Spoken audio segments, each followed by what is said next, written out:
Stocks avoid what could have been a third down week in a row as jobs data come in stronger than anticipated. A 200-point gain for the Dow made this its second best day of the year. The rest of the market also up more than a full percent. For the week, blue chips rose 0.9%, while the Nasdaq rebounded by 0.4%. It all came down to jobs. The U.S. economy added 175,000 new jobs in May, which was ahead of forecast. The unemployment rate rose to 7.6% as once discouraged Americans started looking for work again.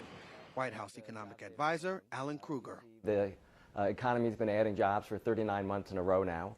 So far this year, we've added almost a million private sector jobs. That is progress. Many economists say the report was strong enough to ease fears the economy is shifting into reverse, but not strong enough to suggest the Federal Reserve can remove $85 billion a month in extra stimulus.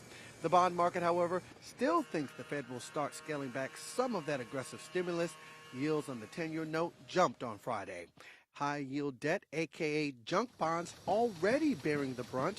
A record $4.6 billion came out of junk bond funds last week, according to Lipper's Tom Rosine.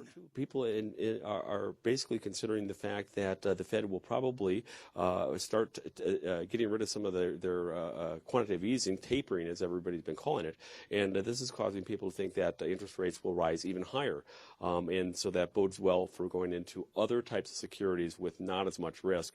In company news, Penney is hoping home will be the place where revival is. The struggling department store has completed a makeover for its home goods section, which, before falling on hard times, made up 1/5 of all U.S. store revenues. Shelves will be stocked with names like Martha Stewart, Michael Graves, and Jonathan Adler. Shares of Penney jumping 3.2% in Friday trade.